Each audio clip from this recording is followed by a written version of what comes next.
Is 100,000 miles something that scares you? Are you comfortable buying over 200,000 miles? What's going on, guys? So in today's video, we're going to be discussing how many miles is too many miles when buying a used vehicle. So between these 4 trucks right here, there's about 800,000 miles sitting here. I am borrowing my dad's 06 Tundra right here, and he bought it brand new in 2007. Kind of just a bonus feature, my 2018 Silverado that has about 45,000 miles on it. I know, very low mileage truck and whatever. Anyways, we're talking about these trucks. Over here, 1997 Ford F-150 Lariat, 5.4 Triton. 1999 Chevy C1500, 5.7 Vortec. And then we have the 2006 Toyota Tundra 4.7 iForce V8. So definitely leave your comment down below which one you think has the most miles and how many miles that is. I guess we'll start off by just going over here right to left and check them out. It has 248,925 miles on Larry, and we'll do a quick interior overlook just to see how the truck has held up. Obviously the seat's taking an abuse, but I mean, with this many miles, this age, it is a 97. It's probably older than some of y'all watching. You can't really complain. Headliner's torn up. The heat AC, or the AC doesn't work in here, but that's something obviously can be fixed. The steering wheel has taken probably the most abuse. It's the most annoying thing in here to me. It just feels terrible. I need to get a steering wheel cover for that. All right, coming over here to Earl, 99 C1500, 5.7. How many miles? 221,804. Once again, a little interior overlook. Ooh, if I could speak. Only thing really in here is this seat. It's super clean in here, honestly. Little wear and tear, you really can't complain too much with that. Everything else in here looks freaking sweet. Absolutely love the interior on Earl. And then the last one, 2006 Toyota Tundra. Dad got this brand new, so this is probably the coolest one because of the miles on it. Gotta grab the key. This one is digital. 261,172 miles on this beast. Interior is definitely dirty in here. Probably clean it up for him, but a little bit of wear and tear on the seat, of course. Just one of those things, the armrest, but everything else, honestly, pretty freaking awesome. Really nice in here still. And like I said, he had this truck, he bought it brand new, so I know the full service records on it. So honestly, arguably some of the best V8s made right here. I know probably Larry's the most controversial with the 5.4, but aside from shooting spark plugs out the hood possibly, and you know, changing a coil pack here and there, honestly a really good engine, which is exactly how it's been. So this truck has been in and around my family for the last like 15 years. So I know everything it's been through, and it's been through a lot, trust me. But this is the original engine and transmission. So 5.4 Triton. It burns a little bit of oil, but other than that, it has been tried and true and never let us stranded. The only thing that leaves me stranded is the freaking battery that I refuse to buy. But aside from a couple different times replacing the coil packs, this thing has been super reliable, which, like I said, it might shoot a spark plug through the hood as soon as I end this video. I don't know, that's a possibility, because sometimes that just happens on these things, but there is fixes for it. It is what it is. That's one of the quirks about this thing. But as far as my experience with it, this thing has been stupid reliable. Transmission is held up. It's been driven to Hades and back, and it's still been great. So probably gonna be a lot of people's favorite right here. Just a good old classic V8.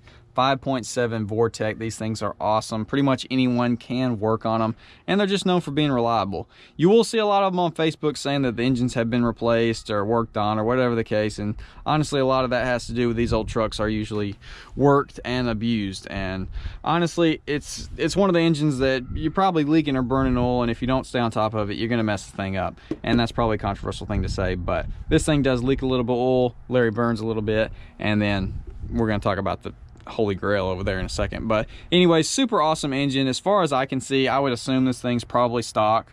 Everything on here looks pretty much original in my opinion. You can comment down below if you're an expert and you see something that looks like it has been replaced. I don't really know, but these engines are really cheap. Like I said, anyone can work on them as long as they're not knocking and they sound good. You keep fluids in them. Super reliable engine, and honestly everybody loves them. They sound great. It's just a good engine. And then, like I said, pretty much the holy grail of V8s, in my opinion. These first-gen Tundras are super desirable and hold their values like crazy, mainly because of the reliability throughout the entire truck. But this bad boy right here, the 4.7 iForce V8, this thing is freaking awesome. This thing is got to be one of the best V8s ever made, and it's a shame that Toyota got rid of them and didn't put them in the Tacomas. I would 100% be driving a Tacoma if they ever put this engine in one. As long as you put a timing belt on them every 100,000 miles, these things literally will run forever. This truck has been driven all across the country. It's had every different environment. It's been used and abused, and it just never skips a beat. I think, honestly, like I said, aside from the timing belt being changed, he does do that every 100,000 miles, which is crucial. You just got to do that. If you don't, and that belt breaks, your engine is gone. So it's not even that expensive. Aside from that, he has replaced, I think, just one coil pack on this thing, and that's literally been it. Aside from normal maintenance, one coil pack, because it was tripping out. I swear to you, when the coil pack went out on this thing, a couple of them did, I was like, I would have bet any money that it was the transmission, because it was just driving terrible. And then this thing did a very similar thing. I guess that's just a coil pack thing. If you think your transmission's fixing to fall out, check a coil pack first, because it's crazy how it makes it feel. But anyways, I know we replaced one of those because I did it personally. Everything else on this truck is all original, except for like the bumper and stuff. He got into a little bit of accident. One of the best trucks ever made, easily, right here. This thing is, dude, it's like I said, these trucks are like the holy grail of reliability. It's just insane. They just run forever. You keep maintenance on them, they will literally run forever. Some of these trucks are going for over 10 grand. I've even seen them in the teens, mid-teens to high teens with lower miles. It's absolutely insane. So basically, moral of the story, anything can last forever, but some things can be abused and their lifespan shortened. But even these, like Larry, literally, I know for a fact has been abused. Like, it got genuinely abused. This thing got rode hard and hung up wet. My dad drives that thing like it's a freaking Corvette all day, every day. Miles are a tricky thing because they really do scare some people away, and then other people are like, I don't care if it's got 300,000 miles, I'll hop in it and drive across the country. So it's funny how that works. Personally, anything over 100,000 miles, I'm a little like, that's high miles. You kind of, you know, I'm not going to pay 20 grand for something with 100,000 miles unless it's like a diesel. It's weird. Sometimes you'll see posts and they'll be like super low miles, and then they'll have like 112,000 miles on it. I'm like, that's not low. That's like, no, that's not super low miles. That's not how this works. It's not how it is. With all that being said though, just 3 absolutely amazing trucks that honestly have lasted the test of time. As far as I know, are all original. I know the Tundra is, and I know Larry is. Earl, I don't really know because I don't have that much history on it, but it appears to be all original. Obviously, you got high mileage things like the suspension that you're going to need to replace, shocks, struts, springs, stuff like that. Obviously, they're wear and tear items, and if you've got over 100,000 miles, you get a new truck, it's honestly not a bad idea to just go ahead and swap all that. It's going to make it ride better. It's going to make it perform better. Obvious things, wheel bearings, hubs, stuff like that that can go out, especially if you're running wheels and tires like I like to. Just one of those things, but honestly, check the truck out, drive it, listen to it. Miles are not that much. Like, miles don't mean that much is what I'm trying to say, as long as the vehicle has been taken care of. Find one that's got a lot of history, a lot of records on it. Don't be scared of the miles, man. I mean, they're just a number. These things can literally run, I wouldn't say forever, but dang near it. Like this thing right here, it's gonna run forever. No questions asked. The only other thing is with high miles, when something does go wrong, you can't be mad, dude. Like, if any of these blew up tomorrow, I'd be upset.